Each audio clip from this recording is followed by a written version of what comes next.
Hello, everybody, and welcome back to the Announcer's Curse podcast. I'm Derek Todoroff. Yeah, so to preface, after that lovely little intro, this has been a very busy weekend for us. Not only was it opening weekend at Evergreen Speedway, but I got a colonoscopy. Ben has quite a few appointments, and of course, Caden's schedule reduces us to working at 2 a.m. So, with none of that possible, we still wanted to make sure you got some content this week from the people you count on. So, hey, here we go. We're going to talk, you and I, about some national racing news. So, without further ado, hey, welcome back. This is a very unrefined process, I'm going to say. One of the things you guys get to enjoy is the oddity of it.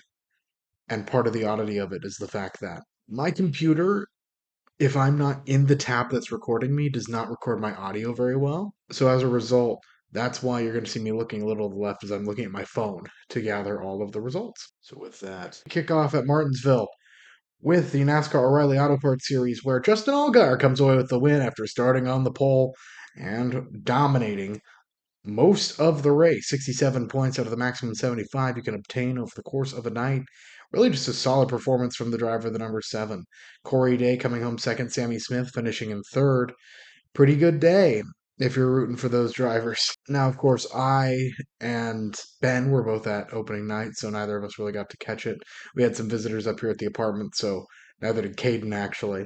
But I've heard it was a not super controversial race. Lee Pulliam stacked up most of the field coming to the green on a restart near the end of it, missing a shift. Sucks a lot. Austin Green saying that just sucks. And it does suck. It sucks for many of the drivers who are full time competitors like Austin Green who get caught up in that sort of deal. And Lee Pulliam, not an experienced O'Reilly Auto Parts Series racer. He is very much a late model guy, modified guy. So that them's the breaks, I want to say. It's a little bit sad to say that, but that's just how it is at the end of the day. As for our picks, well, Ben and I both went with Taylor Gray, who finished 13th, while Caden went with Rajah Caruth, who finished 25th. So, hey, at least Gray did not have a terrible night like he did last time when I picked him. Then, of course, we had the NASCAR Cup Series also racing at the Paperclip. This one's a little rough, especially if you're like Ben, a Denny Hamlin fan. He was the dominant car of the night, that is to be certain, and just didn't work out for him. It really sucks that it happened the way it happened, but cautions flew at the right time to benefit Chase Elliott, and in the end, he's the one who walks away holding the trophy. And that's not to say he did a bad job. Denny Hamlin had a chance to get him, and Elliott capitalized on the opportunity that was given to him. He got no stage points on the day. He just got the 55 points from winning the race. So kudos to Chase Elliott. He really deserves that one. And of course, he was also my pick to win this race, so I'm not super angry. Elliott coming home first. Fast lap went to Denny Hamlin, who came home second. Joey Logano third. Ty Gibbs fourth. His pick of William Byron finishing in fifth. And Caden's pick of Michael McDowell finishing 18th, last car on the lead lap. So all in all, I mean, some very interesting sights and sounds from Martinsville. I did catch that race, and it was not super eventful. Denny used the bumper a couple of times. The biggest event was probably Bubba Wallace just throwing the car in at one point and destroying the left rear of Carson Hocevar before parking it for the night because he was totaled. Hocevar actually went on to finish 17th, so I guess destroy is not the right word. But that was a really weird incident. Freddie Kraft said Hocevar did nothing to us. I think it was just a heat of the moment deal. I'm really curious because that was a stupid move from Bubba Wallace and it cost him in the points. He fell all the way from second down to 11th. So I don't really know what Bubba Wallace was thinking there. He didn't have a car that could compete for the win. I don't know why you don't just take a break, think about it, and not just leap straight into the action.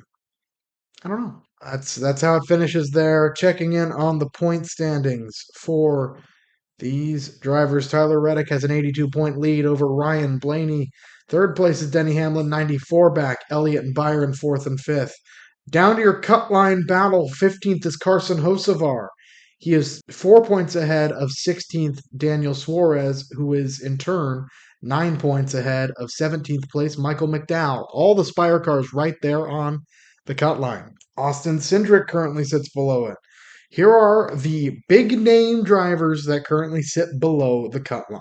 Ross Chastain, Chase Briscoe, Kyle Busch, Connor Zilisch, and Alex Bowman. Now, we still don't know what the case with Alex Bowman is, what his future will hold. But Zilisch, still very much a surprise to be of the 35 drivers who have started every race this season. He's 33rd. It's pretty rough, admittedly. Someone who's not struggling nearly as much is Shane Van Gisbergen, who is above the cut line, a driver who everyone was saying he needs to improve on ovals. He needs to improve on ovals. He has.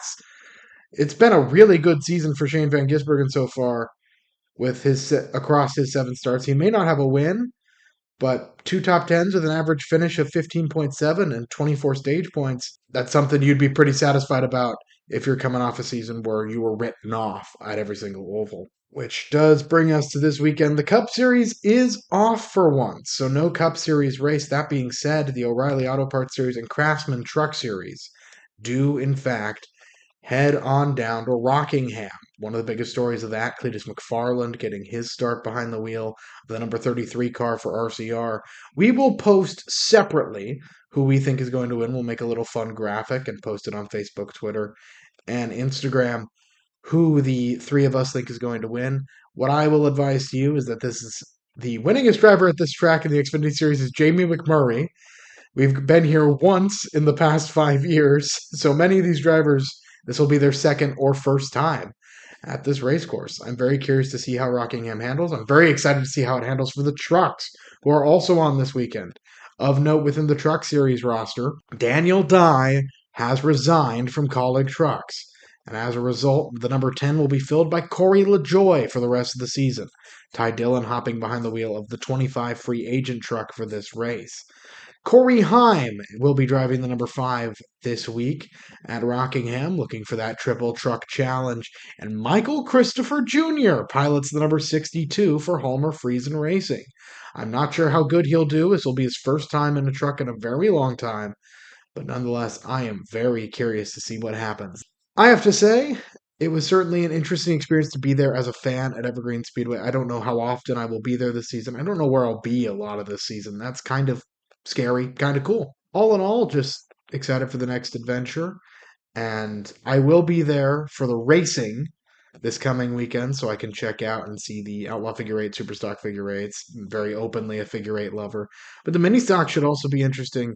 We'll see who shows up for the Legend Division. I'm very, very curious. And just like that, all good things must come to an end. Thank you for joining us on a less than typical ACP. We promise to be back soon with our normal lineup, the way you're used to experiencing it. Who knows, maybe you even get garbled Derek audio back instead of this weird one, recording so much differently on this one occasion. But until next time, this has been the Announcer's Curse Podcast, and I've been Derek Todoroff. And usually something comes after that.